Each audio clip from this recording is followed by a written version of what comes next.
dans le contre-pouvoir et dans le rapport de force qui se joue avec l'exécutif. Et alors je suis absolument d'accord, et ça en tant que juriste, nous on voit ça mais tout le temps, sur l'inflation législative, et ça va de pair avec tout ce qu'on a dit, ça je suis persuadée, c'est qu'il y a quelque chose qui se passe, il faut revaloriser les parlementaires, c'est-à-dire qu'il faut leur redonner un rôle, et notamment une possibilité de faire contre-pouvoir, parce que l'inflation législative, quel que soit le niveau de pouvoir, c'est pas parce qu'elle vient toujours des exécutifs. Hein.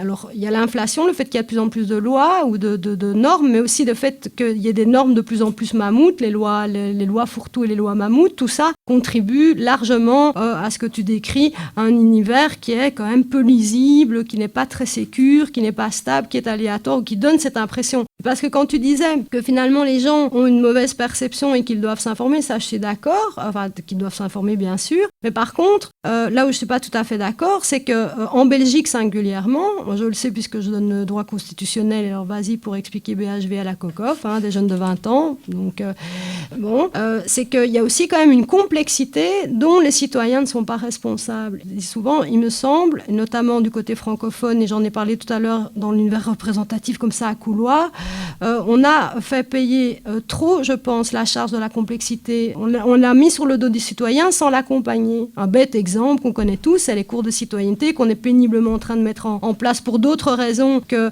en lien avec la question des cours de morale et de religion. Eh bien, on est quand même un des pays les plus compliqués au monde.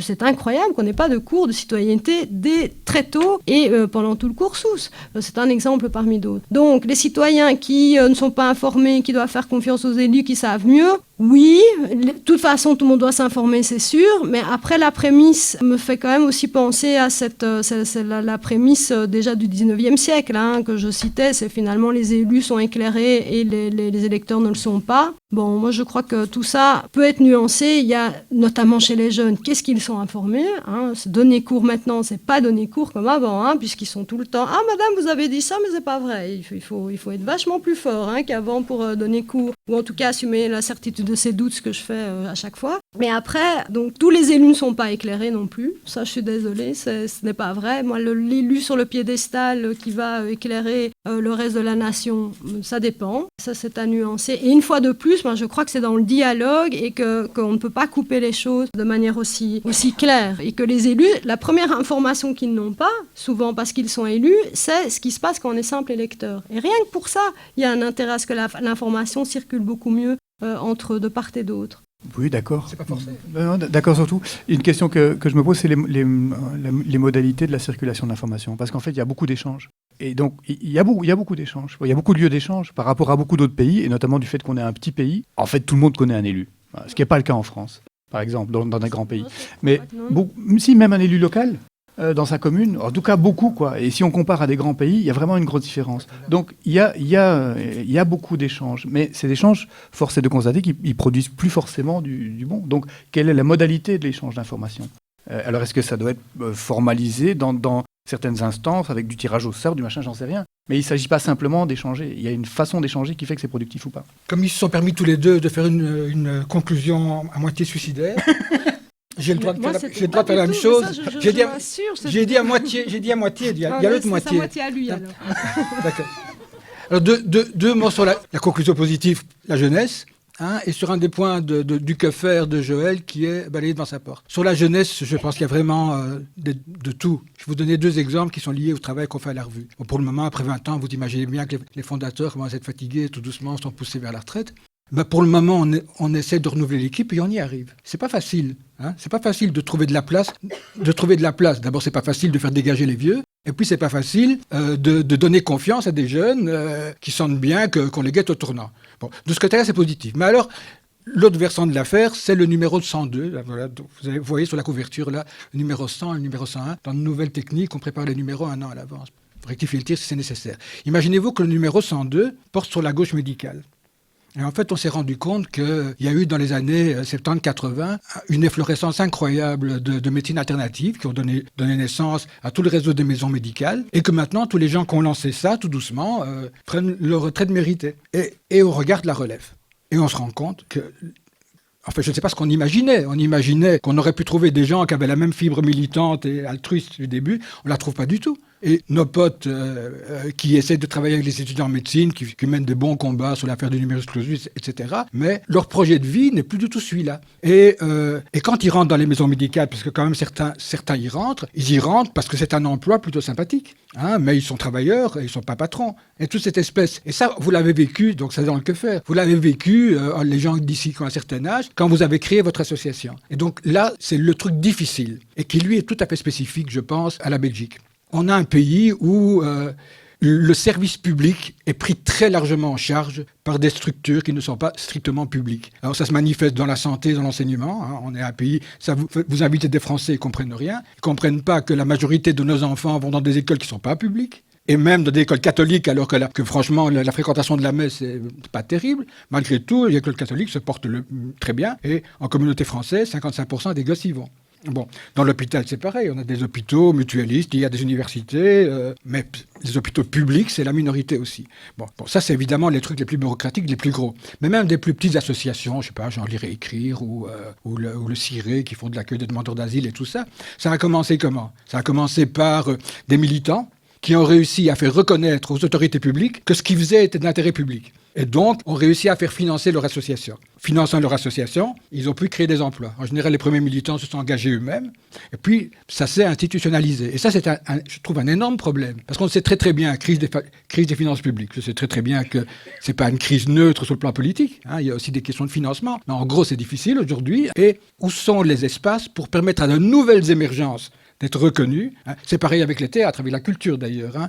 Tout le monde essaie de cadenasser son budget, et vous avez des nouvelles troupes qui arrivent, parce que chaque année, les écoles d'art fabriquent de nouveaux artistes qui sont parfois meilleurs que les anciens, mais tout est tellement bouché qu'il n'y a plus de budget pour eux. Et si on doit leur donner des budgets, il faut les retirer à d'autres. Je vous en parle en connaissance de cause, parce que nous, on fabrique une revue qui vit grâce à des subventions, dans une enveloppe fermée, et il y a des nouvelles revues qui arrivent, qui ont aussi parfaitement le droit de demander d'être soutenues. Mais si elles sont soutenues, c'est les autres qui ne le seront plus. Comment on vit là-dedans ? Comment fonctionne tout ça ? Comment ça fonctionne ? Je vois un petit peu qui est dans la salle, donc vous êtes tous sympas, mais l'âge moyen est... Bon, voilà. Hein ? Qu'est-ce que vous faites avec vos propres jeunes ? Parce qu'effectivement, moi j'ai l'impression que cette jeunesse est aussi créative que celle de leurs parents, mais pas de la même façon, pas dans les mêmes rails. Et pas dans le même cadre, et pas dans les mêmes domaines. Et donc là, il y a une écoute, et ça fonctionne plus de la même façon. Donc quand on discute de la crise du politique, on doit voir aussi qui parle. La grosse particularité qu'on a en Belgique, en général, j'en ai parlé tout à l'heure en utilisant l'expression matelas. On a un matelas de société civile épais, et globalement, ça amortit la brutalité des relations sociales. Donc c'est quelque chose d'extrêmement positif. Bon, du côté wallon, communauté française, c'est pas le pire. Le pire, c'est véritablement le projet qu'il y a au niveau fédéral et au niveau flamand, qui consiste à saquer tout ça, hein, à liquider complètement toutes ces choses qui s'interposent d'une certaine façon entre le citoyen atomisé et l'État autoritaire sécuritaire. Voilà, alors la question des corps intermédiaires est compliquée. En même temps, c'est l'expression, donc justement c'est cette société civile organisée, mais là dans le balayage devant sa porte, cette société civile organisée elle-même est victime de toute une série de phénomènes dont Anne-Emmanuelle tu parles. Elle aussi est bureaucratisée, elle aussi, elle a sa nomenclatura, elle aussi, on ne sait pas trop comment elle est nommée. Enfin bon, il y a aussi du déficit démocratique là-dedans. Et je ne vous donne plus la parole maintenant, parce que c'est à la salle que je le fais. Hein. Donc, c'est pas du tout pour poser des questions, c'est pour intervenir à partir de vos réflexions et de votre expérience. Donc maintenant, je vous en prie.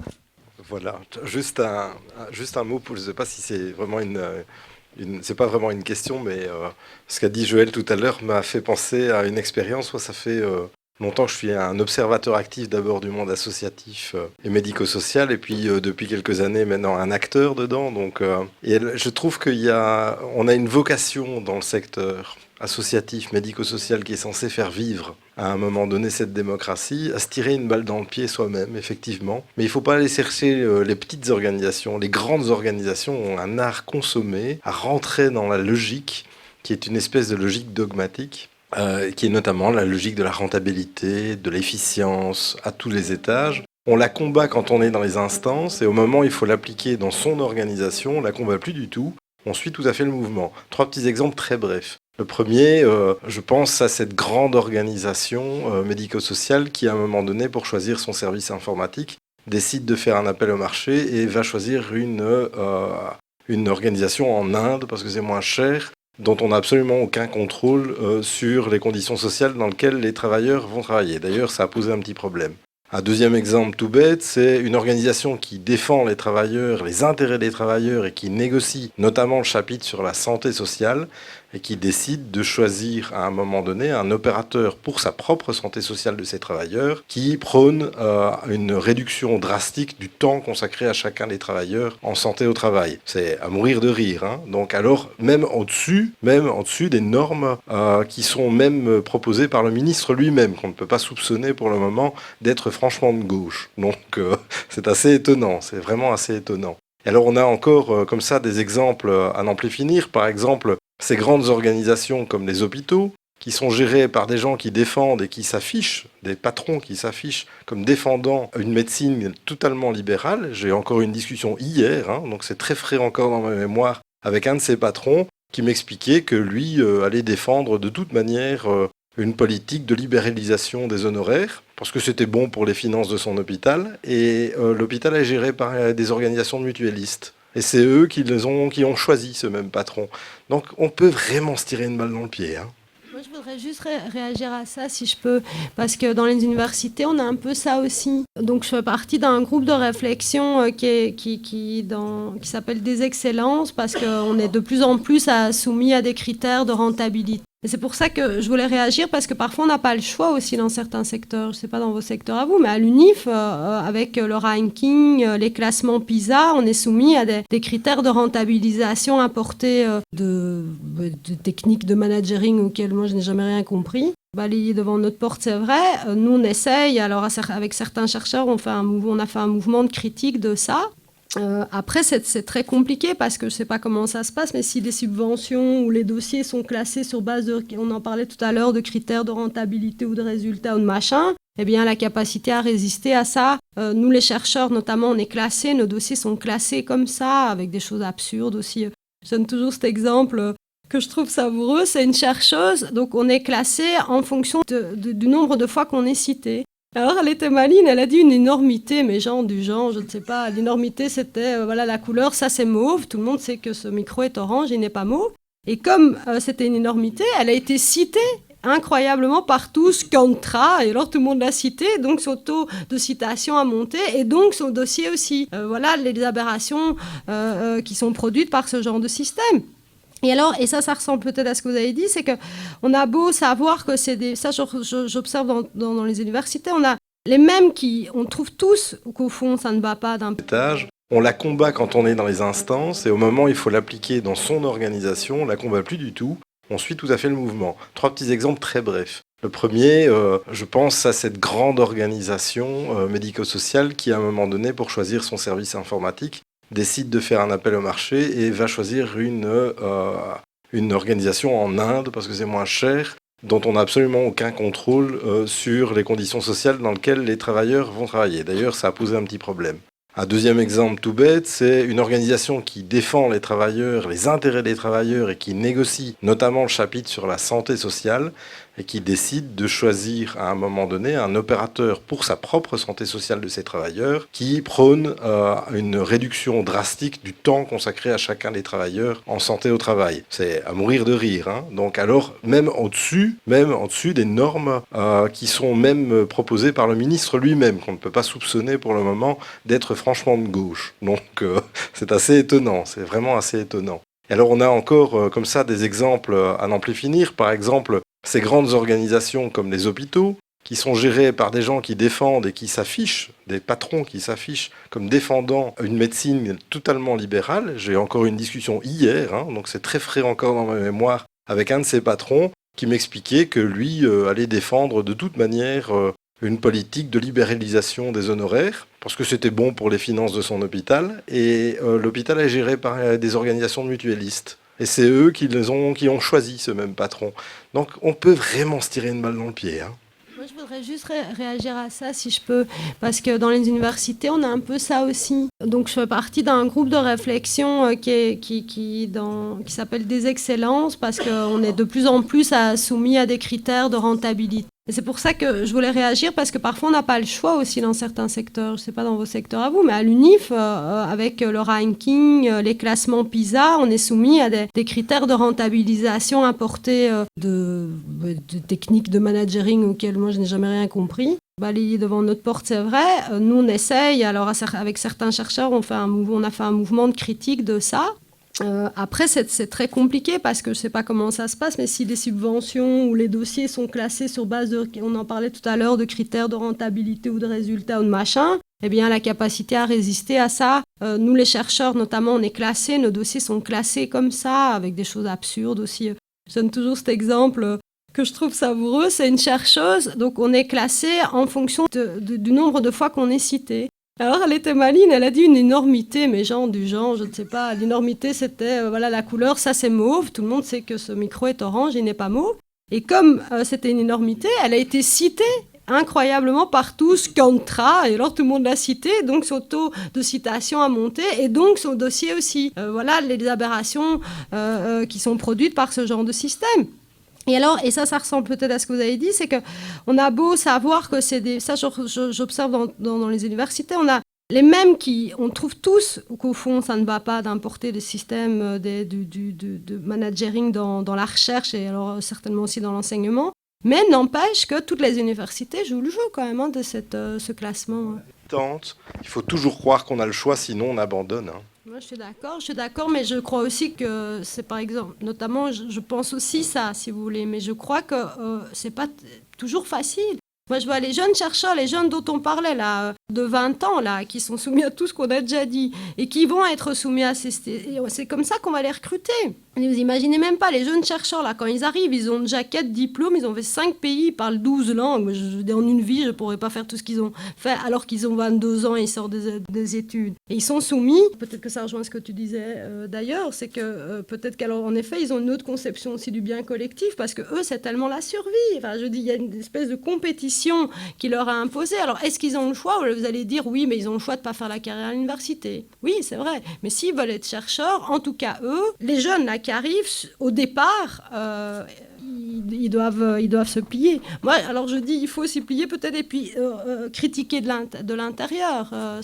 Mais ma situation, je n'ai pas beaucoup plus que 20 ans, mais est différente, parce que quand j'ai été engagée, ou le début de ma carrière n'était pas soumis à ces critères-là. Donc vous voyez, de nouveau, il faut nuancer, je trouve, que ce soit les citoyens qui ne s'informent pas, ou on a toujours le choix. Pensez à Fantine, hein. Il faut penser à Fantine, toujours. Mais parfois, vraiment, à l'heure actuelle, on n'a pas le choix. Fantine, elle n'avait pas le choix. Ah. Tu arrives toujours en retard. Toujours. Oui. Quelqu'un d'autre? Joël disait à un moment donné que quelque part notre monde s'effondre et que toutes les civilisations s'effondrent dans leur évolution normale. Et donc, plutôt que de gaspiller notre énergie, notre motivation, notre âme à vouloir sauver les meubles, est-ce qu'on n'investirait pas dans autre chose? Est-ce qu'on ne construirait pas à côté du monde qui s'effondre? Et je suis toujours un peu triste que ma grande souffrance, entre guillemets, c'est de voir des grandes organisations ne pas être plus à l'écoute de ceux qui construisent à côté du monde qui s'effondre. Et donc je me dis qu'il y a tellement de jeunes qui innovent en agriculture, en économie, en vivre ensemble, en démonétisation. Enfin, il y a tellement de chantiers. Et alors ils échouent, ils réussissent, ils ne durent pas longtemps, mais ils essayent. Mais ce qui est triste, c'est le silence qui est autour de ces initiatives, de ces volontés, de ces énergies-là. Et donc si j'avais un vœu à formuler pour le MOC en 2017, c'est d'être davantage encore à l'écoute de ceux qui ne se résignent pas. Est-ce que quelqu'un veut encore? Ce n'est pas obligatoire du tout, l'émission est déjà bien remplie. Merci, je suis juriste et spécialiste en informatique. J'assiste régulièrement à des réunions où on voit énormément, on discute énormément des fameuses plateformes qui vont gérer toute notre vie. Notamment la virtualisation du dossier judiciaire à l'heure actuelle, c'est un véritable monstre qui est en train d'émerger et dont personne ne se rend compte de l'importance. Il faut bien se rendre compte que ces plateformes, les algorithmes sont propriété de sociétés privées. Ça, quand j'entends ça et que j'en parle aux hommes politiques, on me regarde avec des yeux vagues en me disant de quoi ils parlent. Moi, je suis désolé, mais à partir du moment où ces plateformes qui vont être uniformément Parce que la plateforme de la virtualisation du dossier judiciaire, que je connais parfaitement, j'ai travaillé là-dessus depuis 15 ans déjà en Anvers, il y a des années, c'est quelque chose d'épouvantable parce que si vous modifiez les algorithmes, vous pouvez arriver à des résultats qui sont tout à fait inacceptables. Alors, vous parliez tout à l'heure de cette pléthore de lois. C'est vrai qu'il y a des lois en pagaille. Je n'arrive plus à suivre tout ce qui se passe au niveau des modifications législatives. Mais ce que je vois, c'est que les lois qui doivent être votées, elles ne le sont pas. Et là, je voudrais bien qu'on réfléchisse à ça, tant dans le milieu universitaire également, parce que ces algorithmes, je suis désolé, mais vous venez de donner un exemple flagrant de cette cote qu'on va donner à cette personne qui volontairement crache dans la soupe, on la conteste, et puis le résultat, vous venez de le donner, c'est tout à fait inacceptable. Alors, est-ce qu'on va faire confiance indéfiniment aux algorithmes ? Je suis en train de me poser la question, mais je trouve qu'on ne fait pas les lois qui réellement devraient être votées. Merci. Je propose qu'en même temps tu répondes, éventuellement tu nous offres un propos optimiste, une chose pour Joël, et après il reste des chips dans l'entrée. Donc sur ce problème de l'inflation législative, hein, mais je crois que justement c'est lié. Moi je suis persuadée que si on avance dans la démocratisation, les choses ne se passeront plus autrement, ne se passeront plus de la même manière. Pourquoi ? On a un peu l'impression que c'est une machine folle, comme vous le dites, hein, qu'il y a des lois. Donc non seulement il y a plus de lois, de décrets ou ordonnances, mais en plus les lois sont mammouths. On a quand même 2 dossiers là, et Publifin et le Kazakh montrent qu'en effet ça produit ses propres vices, puisque c'est via des lois mammouths ou des textes mammouths que finalement on se rend compte après coup qu'on a mis des dispositions en Stummelings. Donc moi ça fait des années que je me bats contre les lois programmes et les lois à tiroir et les lois mammouths, parce que c'est vraiment un fléau. C'est un fléau parce que la plupart des élus, j'en suis persuadée, ne parviennent plus à suivre. Je suis désolée, ce n'est pas possible de voter parce que c'est toujours dans des délais incroyablement raccourcis, des lois de 150, 200 articles dans les sujets les plus divers. En plus, les journalistes ne suivent plus, les citoyens ne suivent plus, et donc évidemment que c'est une règle constitutionnelle, la publicité des débats parlementaires, mais en fait par cette technique-là, en fait on prive d'effectivité une règle constitutionnelle qui est la publicité des débats et qui avait un sens de nouveau. Vous allez vraiment croire que je suis fan des congressistes, je ne le suis pas puisqu'ils étaient censitaires, mais après on peut quand même constater qu'ils avaient une cohérence. La publicité des débats pour les congressistes était importante parce que justement ça permettait à la presse qui à l'époque était encore la presse, là on peut pas la critiquer ces temps-ci, je trouve que franchement elle a fait son job, mais donc elle était plus nombreuse à l'époque et donc la presse se faisait relayer ce qui se passait dans les assemblées et ça permettait, c'était l'idée que l'opinion publique réagisse. Voilà l'idée à l'époque. Et donc oui, pourquoi ça marche comme ça ? À mon avis, de nouveau, parce qu'on n'a pas assez démocratisé et que les élus sont, ça on le sait, privés de lien, ou en tout cas le lien et le fossé s'est renforcé avec les électeurs, dans un système où les électeurs se réapproprieraient les élus et que les élus retrouveraient leur lien avec les électeurs, ils devraient par exemple, je pense, rendre compte de leur mandat de manière périodique et ce genre de choses ne serait plus acceptable parce qu'il n'y a jamais quand même personne qui a été élu en disant « moi j'ai voté 3 lois programmes de 450 articles auxquels je n'ai rien compris ». Ça ne se passerait pas comme ça. Ils seraient obligés de se réapproprier leur rôle. Et c'est comme ça qu'on pourrait retrouver, à mon avis, une dynamique plus vertueuse. Pourquoi on a l'impression que la machine législative est devenue folle ? C'est de nouveau, je suis désolée, c'est un peu obsédé évidemment par mon propre sujet, mais parce que les balises, les amarres populaires qui doivent les ancrer ne sont plus là. Et à l'inverse, ça vaut dans les 2 sens, parce que non seulement il y a en effet des lois invraisemblables, et ça vous en parliez tout à l'heure, qui s'occupent de choses dont elles ne devraient pas s'occuper, mais à l'inverse, certainement, ça c'est des choses, si vous voyez, s'il y avait par exemple des assemblées populaires qui fonctionnaient, où vous pourriez aller discuter, témoigner de ce que vous connaissez, de ce que vous savez auprès d'élus compétents pour ça, eh bien ils pourraient se nourrir de la somme d'expérience et de la richesse inouïe de leur électorat. Parce que pour le moment, c'est une situation de frères et sœurs ennemis. Moi, ce que je propose, j'y crois, et ça c'est vraiment, vraiment positif, hein, parce que le but était quand même pas de déprimer tout le monde. Je crois que la situation est grave, mais la bonne nouvelle, c'est qu'il y a des solutions. Je suis absolument persuadée que la fin du statu quo, et ça c'est plutôt une bonne nouvelle, peut produire quelque chose de tout à fait positif, notamment dans ce cadre-là. En renouant le lien entre électeurs et élus, l'action législative ne peut être que meilleure. Joël, un bref mot de la fin ? Preuve s'il en est qu'il est possible d'être politique et à la fois aussi belle âme et belle plume. Il y a par exemple Marc Aurèle qui a cette phrase que je trouve très jolie qui dit tu sais que ta vie sera brève, alors vis comme si tu vivais en montagne et pas dans les cités. Ça dit tout parce que la vie en montagne, c'est aller vers le dessus et puis là-haut, l'air est bon, on a une belle vue, c'est compliqué et on sait que c'est quand même risqué et que c'est dangereux. Alors voilà, peut-être qu'aujourd'hui, on doit vivre vraiment comme en montagne, beaucoup plus que comme dans les cités. Mais en tout cas, un tout grand merci pour l'animation du débat et merci aussi pour la richesse de ce débat. Et donc, je vais conclure vraiment rapidement. Et il y a certainement de quoi avoir matière à débat pendant plusieurs moments, mais peut-être en y prenant le temps régulièrement et en serrant un petit peu les sujets, parce que c'était particulièrement dense aujourd'hui. Et donc moi, ce que je vais en retenir à ce stade, évidemment, il y a beaucoup de choses qui ont été dites et ce n'est pas simple de conclure, et donc je ne vais certainement pas faire une synthèse, mais peut-être simplement dire ce que je retiens aujourd'hui. Mais je retiens que nous devons vraiment travailler avec la jeunesse. C'est vraiment quelque chose que nous ne faisons pas suffisamment avec le MOC, et ça vraiment, je pense que c'est important. Effectivement, nos assemblées sont loin d'être remplies de jeunes de 20 ans qui sont dans ma génération presque mes petits-enfants. Et ça, c'est inquiétant et c'est important que nous soyons attentifs à ça. L'autre aspect, et qui est lié à cette question de la jeunesse, même s'il n'y a pas que les jeunes qui ont de bonnes idées et qui travaillent sur des projets, c'est effectivement ce que Stéphane a dit, c'est d'être beaucoup plus attentif à ce qui se projette, à ce qui se met en place comme projet, que ce soit du point de vue de la démocratie, du vivre ensemble, des projets comme le crabe sur le bio, que ce soit une série de projets. Moi, je vois Juliette qui a aussi des projets avec des primo-arrivants, on essaye de faire des choses, que tous ces projets puissent effectivement être davantage reconnus, soutenus et qu'on ne soit pas juste les jambes de bois du politique à certains moments avec très peu de moyens pour pouvoir avancer. Ça, je pense que c'est vraiment important. Mais il faut innover et il faut se donner les moyens de le faire. Je pense que c'était un débat qui était secouant.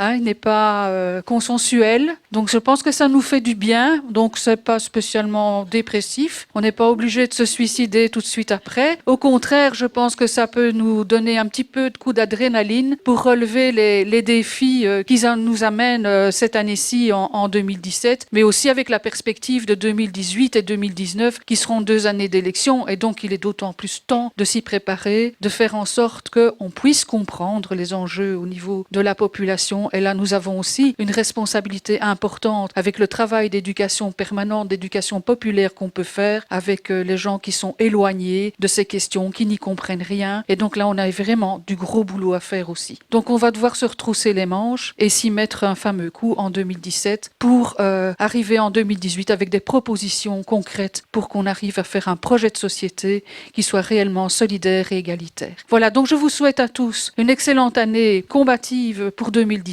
Et puis je vais vous inviter à boire un verre, il y a des sandwichs qui sont prévus, de voir ce moment convivial ensemble. Voilà, une bonne soirée à tout le monde.